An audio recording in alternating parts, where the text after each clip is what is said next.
Tratamiento de la insuficiencia cardíaca. Esta presentación más bien, como es el material previo, vamos a abordar la insuficiencia cardíaca cuando se encuentra más bien crónica, junto con los aspectos fisiopatológicos y un poco de teorías de mecanismo de esta patología de un corazón insuficiente.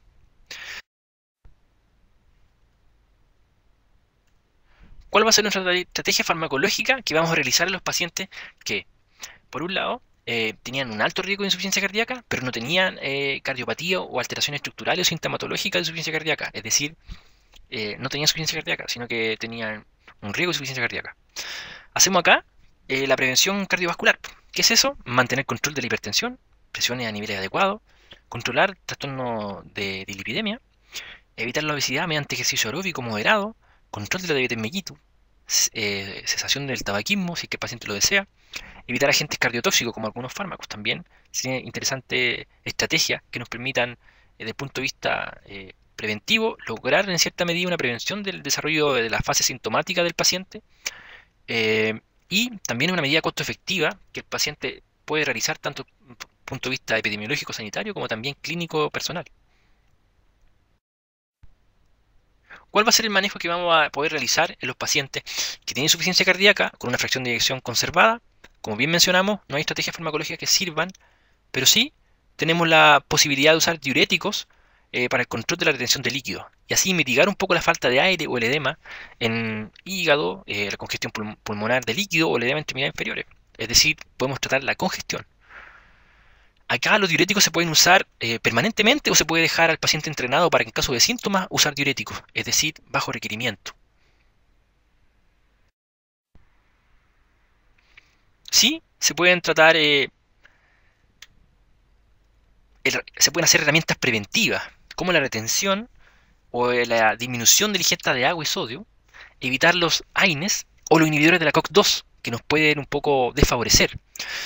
Eh, ¿Qué otra estrategia más? Evitar fármacos que van a tener cierto grado de contraindicación relativa en insuficiencia cardíaca, como por ejemplo las tiazolidinodiona, los, mm, los antagonistas de los canales de calcio no dirupidínicos. También tenemos que evitarlo porque pueden ser causantes de descompensación y insuficiencia cardíaca. Y las asociaciones de fármacos que sean de alto riesgo, como asociar IECAS con ARA2 o inhibidores de aldosterona, antagonistas de aldosterona, por un riesgo de hipercalemia y también de lesión renal. Tenemos que tener presente que estos fármacos nos pueden un poco descompensar la insuficiencia cardíaca, y aquí uno le gustaría extenderse y no solamente hablar de fracción de eyección conservada, sino que también de toda la insuficiencia cardíaca en general.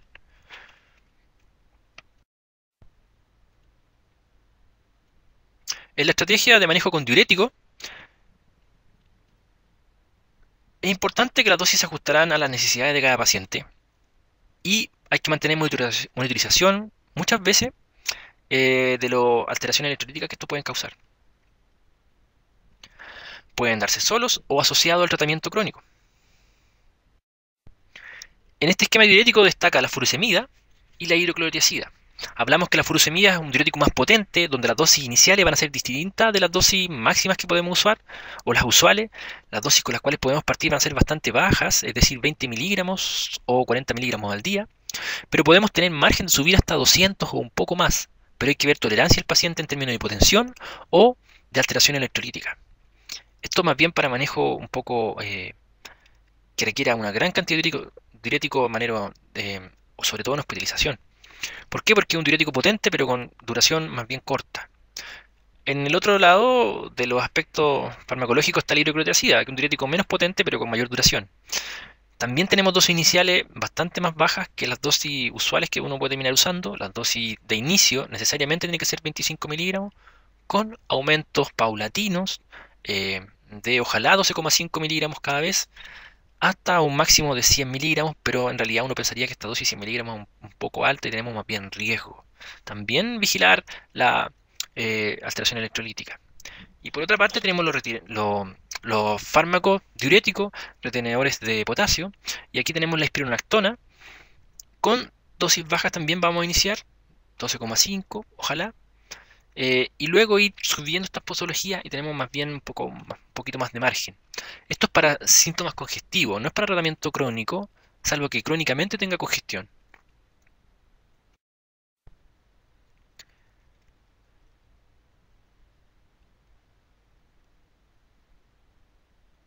En general, uno no prefiere tiacida, o sea, uno prefiere furosemida en pacientes que tengan una fracción de eyección reducida y que necesiten manejo crónico. En realidad va a preferir una hidroclorotiazida que a la furosemida para manejo crónico. Pero sí tiene que vigilar ciertos aspectos que podrían hacer una contraindicación en el manejo con estas tiacidas. En general, la furosemida no requiere ajuste de dosificación según tasa de filtración glomerular, es decir, podemos usarla incluso en pacientes que tienen insuficiencia renal, que tienen una mala diuresis. Podemos hacer un balance hídrico en el paciente y también mantener una forzada diuresis con furosemida, para que no tengan tanta preocupación, que si bien la furosemida puede causar una lesión renal aguda en insuficiencia cardíaca, podemos titular las dosis. ¿Para qué? Para que no nos cause esa lesión renal y mantener una diuresis suficiente en el paciente. ¿Para qué? Para sacar líquido y disminuir la congestión, sobre todo en descompensación. ¿Qué interacciones farmacológicas de importancia tenemos de la furosemida? La interacción con metorexato, donde puede aumentar las concentraciones plasmáticas de metorexato y así los efectos adversos dosis dependientes. El sucralfato, que en realidad se usa bastante poco, podemos tener una alteración de la respuesta, pero tenemos vías de administración alternativa de furosemida, que si bien podrían ser más riesgosas desde el punto de vista de causar hipotensión, podría ser una alternativa de evitar esta interacción de absorción e incompatibilidad, y con ciertos antipsicóticos atípicos como la risperidona, pero esto más bien en manejos crónicos pueden favorecer ciertos efectos adversos de risperidona, y entre ellos tenemos un mayor riesgo de un evento cardiovascular, ya sea infarto o ACV en los pacientes en seguimiento más bien crónico. ¿Cuáles son las contraindicaciones de furosemida? Paciente con una hipovolemia marcada o hipotensión severa. ¿Por qué? Porque este fármaco lo usamos justamente para eso, para disminuir un poco la volemia, descongestionar. Y los riesgos de hipotensión, si es que la hipotensión es muy marcada. Acordémonos que 90-60, sistólica, diastólica, tratemos de no bajarnos de eso. A veces se puede bajar un poquito más, según lo tolere el paciente, pero ese va a ser nuestro parámetro a perseguir. ¿Qué precauciones? En paciente usuario de digoxina. ¿Por qué? Porque una alteración electrolítica puede inhibir un poco la respuesta o favorecer la toxicidad de digoxina. También pacientes con hiperuricemia, hablemos que podemos tener alteraciones del ácido úrico y también alteraciones electrolíticas. El otro diurético es la hidroclorotiazida, que justamente tiene un efecto más prolongado. ¿Cuál es nuestro problema? Que puede ser muchas veces monoterapia ineficaz con clearance menor a 30 ml minutos, clearance de creatinina, función renal, y en esos casos hay que usarlo asociado con un diurético de asa, por lo mejor, y va así a mantener esta efectividad.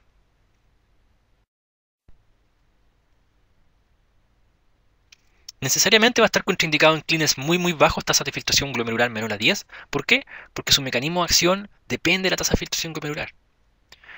Y las interacciones farmacológicas, sin duda, que son las sales de litio, donde podemos tener aumento de la litemia y efectos adversos en pacientes que tengan un trastorno bipolar manejados con estabilizadores del ánimo, como las sales de litio. Y fármacos muy poco frecuentes de prescripción, como el topiramato. También existen ciertas interacciones de importancia. ¿Qué precauciones tenemos que tener? Que la hidroclorotiazida puede causar hipocalemia, hipocloremia, hiponatremia, puede precipitar la gota por aumento del ácido úrico y, al igual que la hidralazina, pueden desencadenar una crisis lúpica en los pacientes que tienen lupus. La hipocalemia es muy frecuente como presentación y muchas veces, sobre todo en los viejos, se encuentra bastante frecuentemente una hiponatremia sintomática a nivel central, con confusión, por ejemplo, u otro. En la hipocalemia ahí podemos tener un QT corregido poco aumentado o alteración en el intervalo ST, entre otros. Bueno, existen diferentes estrategias para afrontar la insuficiencia cardíaca y básicamente compensada, y esto se ha ido más bien formando la evidencia en base a estas curvas que se llaman de Meyer y Kaplan, donde se hace seguimiento en el eje X. Podemos ver los días de seguimiento de los pacientes que se van con tratamiento crónico, y en el eje Y tenemos la probabilidad de sobrevivir. Si vemos la línea continua, como los sartán, encontramos que los pacientes tienen mayor probabilidad de sobrevivir si se van con los sartán a que se van con cartopril. Es decir, a eso le llamamos nosotros reducción de mortalidad. Estos estudios de seguimiento después se hacen con test de significancia y se encuentra que es significativamente mayor la probabilidad de sobrevivir. Cuando hablamos de mecanismo del por qué, en general no sabemos el por qué, pero son estudios muchas veces grandes, con miles de pacientes y los cuales se observa que esto ocurre fehacientemente. Entonces esto es un poco la medicina basada en la evidencia. Sabemos que esto pasa, pero muchas veces no sabemos el por qué. ¿Por qué reduce el riesgo relativo? ¿O por qué reduce la mortalidad? Podemos tener teorías, pero la evidencia está y en base a la evidencia terminamos trabajando. Acá tenemos una comparación de un carvedilol versus placebo, bastante adecuada. La, la probabilidad de estar libre de eventos en el paciente tratado con carvedilol. O también tenemos la probabilidad de sobrevivir en los pacientes tratados con espironolactona, pero con un seguimiento mayor en meses. Y la lacina isosorbide. ¿Y en qué medimos esto? Medimos, aquí tenemos los fármacos a la izquierda, los que vamos a usar de manejo crónico, los inhibidores de la ECA, los ARA2, los beta bloqueadores pero específicos como el carvedilol, bisoprolol, nebivolol, la espironolactona y la lacina isosorbide, enalapril, los sartán. Vamos a encontrar encontramos acá cuánto impacta en la reducción del riesgo relativo en la mortalidad. También tenemos una reducción en el riesgo de hospitalización o de rehospitalización. Y finalmente tenemos el NNT, que son el número necesario a tratar para reducir la mortalidad en un paciente. Por ejemplo, en 36 meses podríamos tratar a 9 pacientes con beta bloqueadores para reducir la mortalidad. No estamos hablando de salvar a una persona, estamos hablando de reducir la probabilidad de fallecer. El primer fármaco que podemos usar son los IECA, y acá aparecen los sartán. ¿En qué pacientes los vamos a usar? Y aquí mi recomendación es que hagan una tablita y coloquen fracción de eyección del ventrículo izquierdo por un lado, y por otro lado capacidad funcional, para ir construyendo una estrategia en base a los resultados del paciente. Y así después puede desarrollar los ejercicios, que también son las preguntas. Los IECA están indicados en todos los pacientes que tengan una fracción de eyección del ventrículo izquierdo igual o menor a 40%, independiente de los síntomas, es decir, capacidad funcional 1, 2, 3, 4, con una fracción de eyección menor o igual a 40%.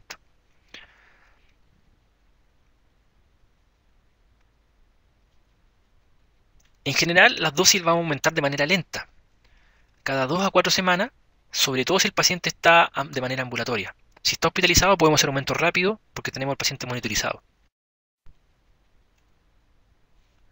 En caso de hipercalemia hay que, ojalá, suspender los ahorradores de potasio y los suplementos de potasio oral.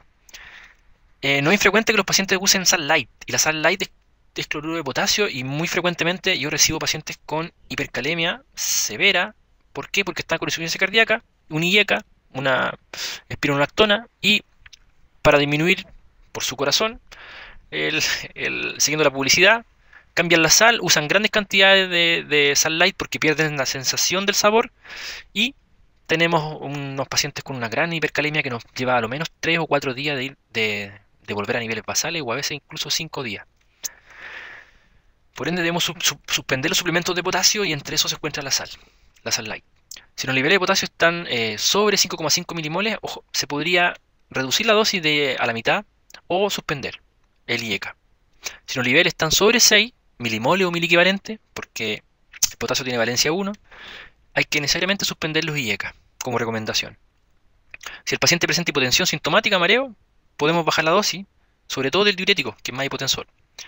Si es asintomática, la hipotensión no requiere intervención. Acuérdense que la hipotensión, mientras el paciente no tenga sensación de mareo o riesgo de caída, y la puede tolerar, no vamos a tener mayores inconvenientes.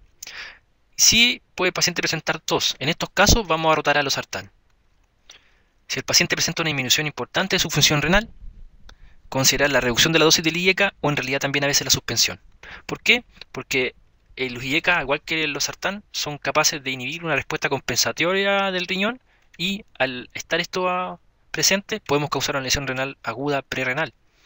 Y lo primero que tenemos que hacer ante esa lesión renal aguda prerrenal es suspender el fármaco que está causando esta lesión renal aguda, como el IECA, sobre todo en un paciente que tiene riesgo de insuficiencia de lesión renal aguda prerrenal porque tiene alteración hemodinámica debido a la insuficiencia cardíaca. ¿Con qué dosis vamos a iniciar? Necesariamente con 2,5 miligramos 2 veces al día. Importante, son 2 veces al día, no una vez al día, son 2 veces al día, 2,5 miligramos. Y esto vamos a ir subiendo de manera paulatina, muy lentamente, ojalá en dosis iguales a 2,5 por vez, hasta llegar a un máximo de 10 a 20 miligramos 2 veces al día. ¿Por qué? ¿Por qué llegamos a un máximo? Porque la reducción del riesgo se observa con esta dosis target, con esta dosis máxima. Lo otro, si bien lo reduce en menor medida. ¿En qué pacientes van a estar contraindicados los IECA? Como el enalapril, en pacientes que tengan historia de angioedema, porque el enalapril puede causar angioedema. En los que tengan estenosis bilateral de arterias renales, pero siempre y cuando esta estenosis bilateral responda mal a estos IECA. Pacientes que estén cursando con hipercalemia. Pacientes que tengan creatininemia sérica mayor a 2,5 miligramos por decilitro o que tengan una enfermedad renal crónica etapa 5. Pacientes que tengan una estenosis aórtica grave también es un riesgo. Y no es infrecuente en los pacientes con insuficiencia cardíaca.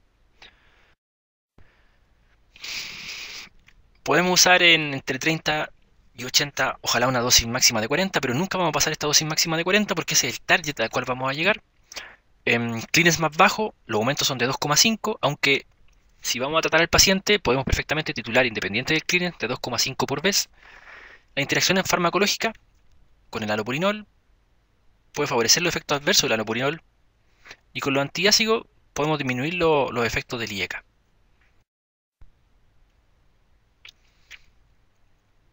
En general, ¿qué nos dice un poco la guía de la AJA? Nos habla un poco de los riesgos, los efectos adversos, pero que tenemos que tener presente que entre el 85 al 90%, porque ya nombramos los efectos adversos y estos son los mismos, entre el 85% al 90% de los pacientes tienen buena tolerancia al tratamiento con enalapril.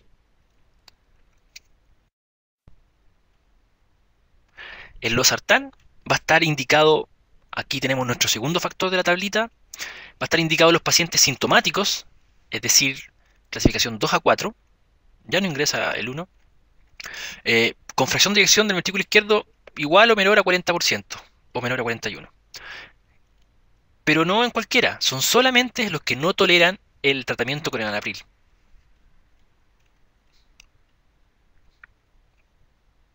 Lógicamente no se recomienda usar losartán con IECA juntos, y menos con espironolactona. Generalmente tienen las mismas contraindicaciones si losartán tiene un mejor perfil de tolerancia renal.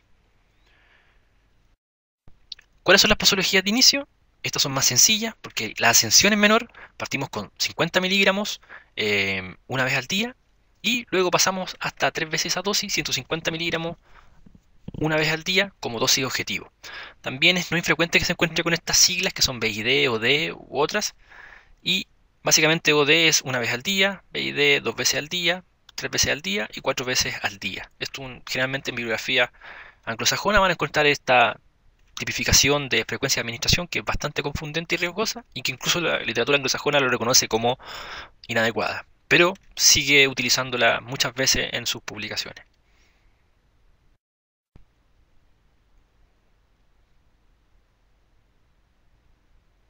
En general, no requiere ajuste por disfunción renal, salvo en niños, y las interacciones farmacológicas son con inhibidores importantes de la citocromo 2D6, como el fluconazol, gepirosilo, los azoles y la tolbutamida.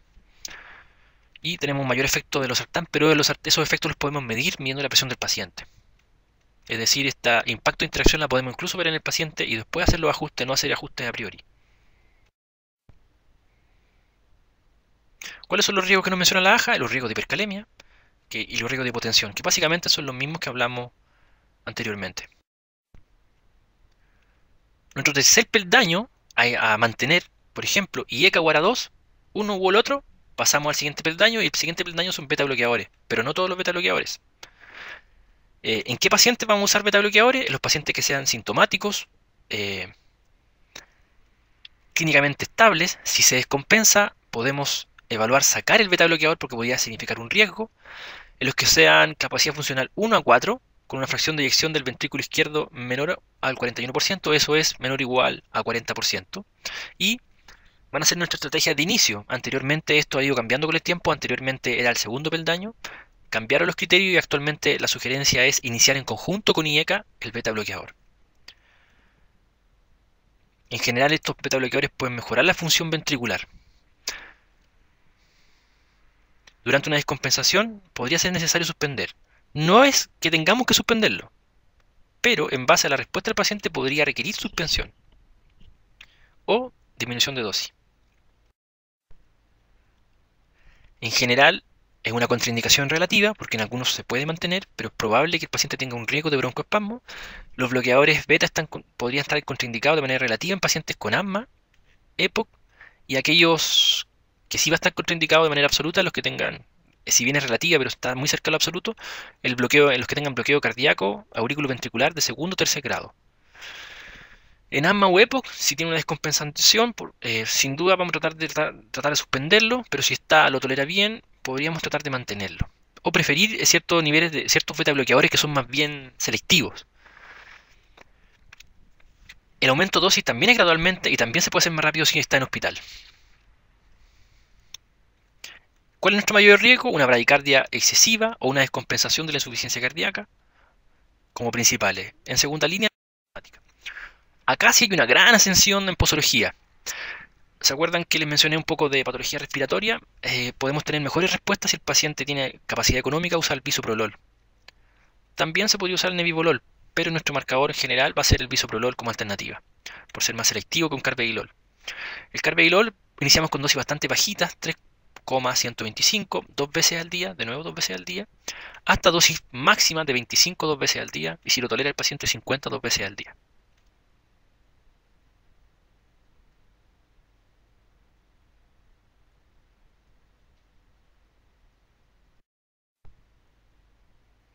En general no requiere ajuste por disfunción renal y las interacciones farmacológicas de importancia es que pueden aumentar las concentraciones plasmáticas y los efectos de colchicina y los metabolitos del dabigatran.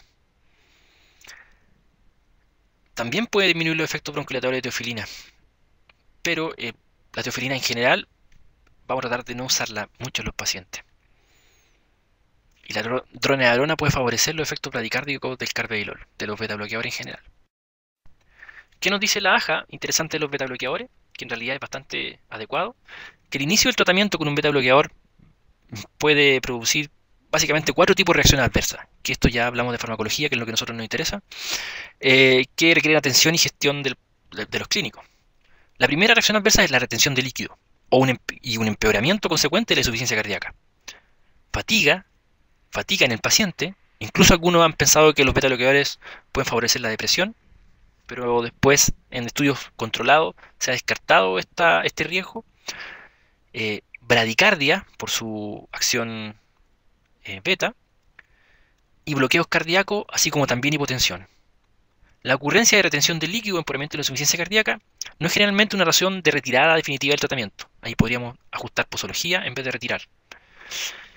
Estos pacientes generalmente responden favorablemente a la intensificación de la terapia convencional y una vez tratado siguen siendo excelentes candidatos para el tratamiento a largo plazo con un beta bloqueador. La desaceleración en la frecuencia cardíaca y la conducción cardíaca producida por los bloqueadores beta es generalmente asintomática, es decir, los bloqueos son asintomáticos y son de alto riesgo. Por lo tanto, si el paciente tiene un bloqueo 1, podrá requerir monitorización, pero no un tratamiento. Si tiene una bradicardia y la bradicardia no es importante, se puede mantener. Ahora, si la bradicardia se acompaña de mareos o de desvanecimiento o de un bloqueo cardíaco segundo o tercer grado, en realidad hay que disminuir la dosis del beta bloqueador y controlar, si no, suspender el beta bloqueo. ¿Por qué? Porque el riesgo es mayor al beneficio que se logra con el fármaco. Los clínicos podemos minimizar el riesgo de hipotensión mediante la administración del beta bloqueo y el inhibidor de la ECA, como ejemplo un carvedilol y un enalapril, hacerlo en diferentes horarios del día. Es lógico, mantenemos la reducción de mortalidad, pero sin caer en la hipotensión. También los síntomas de hipotensión se pueden resolver si disminuimos la dosis de los diuréticos que estamos usándolos para manejo congestivo. Si la hipotensión se acompaña de otros signos clínicos de hipoperfusión, la terapia con beta bloqueantes tiene que disminuirse o suspenderse necesariamente y volver a evaluar al paciente. Los síntomas de fatiga y quizás son más difíciles de abordar. La fatiga puede estar relacionada con los beta bloqueadores, pero en realidad pueden haber otras causas de fatiga que tienen que ser consideradas. Por ejemplo, el paciente que tenga un trastorno del sueño, como una apnea del sueño, alteraciones de la diuresis o que tenga una depresión concomitante, para valorarla bien cuál es el factor o qué parte de ese factor le corresponde al beta bloqueador. Nuestro siguiente peldaño son los antagonistas de aldosterona. Aquí encontramos la espironolactona. En esto podemos continuar rellenando nuestra tablita. Están indicados los pacientes sintomáticos, es decir, 2 a 4, que tengan una fracción de eyección del ventrículo izquierdo menor a 36%. es decir, 35 o menos. Pero en general, el siguiente peldaño, que en realidad es este, porque los beta bloqueo y los IECA se inician en conjunto, este peldaño se inicia solamente cuando las otras estrategias terapéuticas han llegado a su dosis plena, a su dosis óptima. O no han llegado a su dosis óptima, han llegado hasta donde el paciente lo toleró. Luego de eso, iniciamos el antagonista aldosterona. ¿Por qué? Porque la reducción de morbimortalidad de los primeros escalones es mucho mayor que de este escalón. Entonces, es mejor optimizar aquello que es más efectivo antes de pasar a algo que es complementario. También los aumentos son graduales. Partimos con 25 miligramos una vez al día y podemos ascender hasta el doble de esa posología, siempre y cuando el paciente lo tolere desde el punto de vista de niveles de sodio en sangre, niveles de potasio en sangre y función renal. ¿Por qué? Porque en general puede estar contraindicado en clearance menor a 30 ml por el alto riesgo de hipercalemia. Y en clearance de entre 30 y 50 hay que dar dosis un poco más baja y monitorizar. Y ver si el paciente puede tolerar un poquito más de posología. Las interacciones, lógicamente, con los IECA y los ARA2. Y también con el tacrolimus. ¿Qué riesgos importantes tenemos en el tratamiento? El mayor riesgo en realidad del espironolactona es asociado con el uso antagonista de receptores de aldosterona, es decir, la hipercalemia. En general, la hipercalemia de estos fármacos solos puede ir entre un 2 y un 5% y entre un 24 y 36% cuando asociado al enalapril o al losartán. Por ende, tenemos que tener la precaución de monitorizar.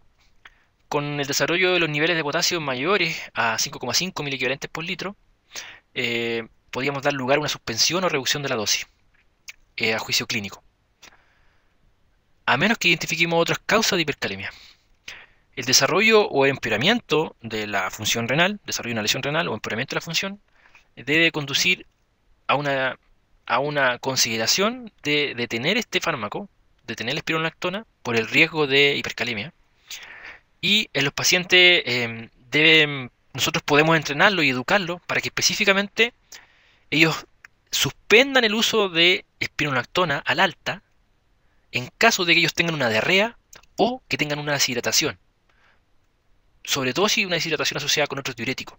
¿Por qué? Porque podría ser que el paciente es adherente a su tratamiento farmacológico, tiene un problema alimenticio, tiene diarrea, pierde electrolitos por la diarrea y tenemos un uso de estos diuréticos que favorecen mayor pérdida del volumen, causamos una lesión renal y tenemos después alteraciones tanto de hipo como después de hipercalemia en el paciente. Entonces se le puede entrenar para que en caso de tal patología lo pueda suspender y no llegue a un servicio de urgencia descompensado. ¿Qué estrategias podemos usar para prevenir o minimizar la hipercalemia? Insuficiencia renal es un factor de riesgo, por ende deberíamos tratar de evitar usar en paciente que tiene un clearance menor a 30. También controlar niveles de potasio previo al tratamiento de espironolactona en los pacientes que están usando otros medicamentos o que van a iniciar solo espironolactona, que los niveles de potasio estén bajo 5 miliequivalentes para iniciar. También iniciar con dosis más baja, 12,5 miligramos idealmente, y ir subiendo de manera paulatina. Controlar el electrolito, sobre todo si va a estar usando IECA, suspender el suplemento de potasio, ojalá antes de iniciar, y vigilar de manera estrecha los niveles séricos de potasio cuando inicie el tratamiento a los 3 días y luego de una semana, para ver si tiene alguna respuesta que sea notoria al fármaco. El último escalón va a ser hidrolazina isosorbide. ¿En qué paciente lo vamos a usar? Capacidad funcional 2 a 4, fracción de eyección menor a 46, y que tengan un ventrículo izquierdo dilatado. Y si no tiene un ventrículo izquierdo dilatado, vamos a usarlo en capacidad funcional 2 a 4, pero con una fracción de eyección del ventrículo izquierdo menor a 36%. Y de manera complementaria a los fármacos anteriores, al igual que el anterior, cuando en este caso la espironolactona ha llegado a su dosis de tolerancia.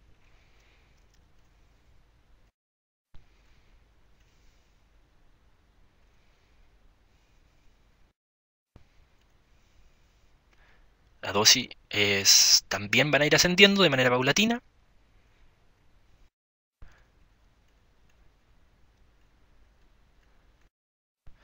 Y en general, ¿cuáles son un poco los riesgos de hidralazina y con isosorbide? Es que la adherencia a esa combinación generalmente es mala, debido a que hace que los pacientes que usan estos medicamentos de partida ya tienen varios medicamentos previos que tomar. Es decir, tienen muchos comprimidos y esta terapia es más encima asociada. Entonces el gran número de comprimidos favorece de manera muy importante la baja adherencia. Es muy probable que el paciente no sea adherente a este tratamiento y perdamos este factor protector. No es, si bien existen reacciones adversas como dolor de cabeza, mareo, molestias gastrointestinales, estos no son tan importantes. Lo más importante es que el número de fármacos condiciona a que el paciente tenga disminución de capacidad de recordar que los tiene que tomar y termine siendo inadherente. Y si creemos que el paciente tiene probabilidad de ser inadherente y no tenemos capacidad de generar estrategias de adherencia, a lo mejor habría que considerar no dar estos medicamentos porque podría ser que el paciente no se tome el enalapril ni el carvedilol y se tome tilaracina con isosorbide. Y estos tienen menor importancia que los anteriores en la reducción de morbimortalidad. Tenemos que ver si podemos hacer educación y buscar estrategias para que sea adherente, sería lo ideal. Pero si nos encontramos en alguna oportunidad con un paciente que no va a ser adherente porque tiene fallos de memoria, porque vive solo y no es analfabeto y tiene otras condicionantes, tenemos que tener esa consideración también juiciosa clínica.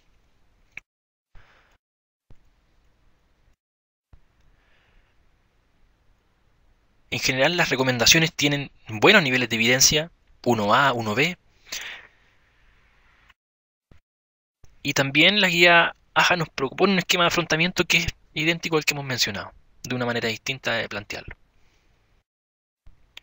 La digoxina antes era el pilar fundamental del manejo de la insuficiencia cardíaca. Con el tiempo los trabajos han ido demostrando que esta digoxina, que era la estrategia fundamental de insuficiencia cardíaca, en realidad es un mal fármaco para el manejo crónico, y los beta bloqueadores que estaban contraindicados anteriormente para la insuficiencia cardíaca actualmente son uno de los pilares fundamentales, que han ido incluso hoy día siendo fármacos de inicio.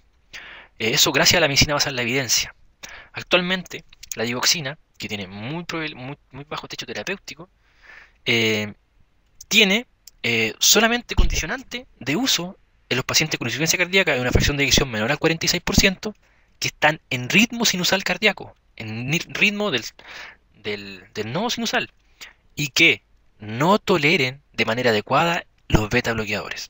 Solo en ellos vamos a usar digoxina en insuficiencia cardíaca.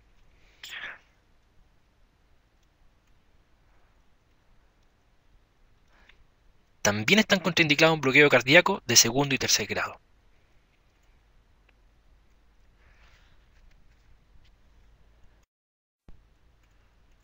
¿Qué precauciones tenemos que tener? Que la digoxina es un fármaco que se elimina vía renal, es hidrofílico y tenemos que ajustar las dosis, dar fracciones de digodosis según el clearance de creatinina. Necesitamos también medir el clearance de creatinina.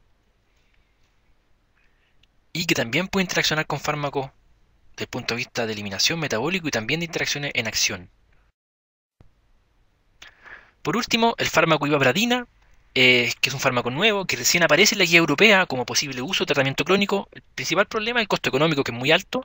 Solamente deberíamos considerarlo para reducir el riesgo de hospitalización por insuficiencia cardíaca en pacientes que tengan ritmo sinusal y una fracción de eyección ventricular izquierda menor o igual al 35%, con una frecuencia cardíaca mayor o igual a 70, y que tengan síntomas que persisten, es decir, clasificación 2 a 4, a pesar del manejo con beta bloqueadores, IECA y o losartán. Ellos podrían ser candidatos a este fármaco, que en realidad es de un costo un poco más alto. ¿Por qué? Porque se ha demostrado que ha logrado reducir el riesgo de rehospitalización. Muchísimas gracias.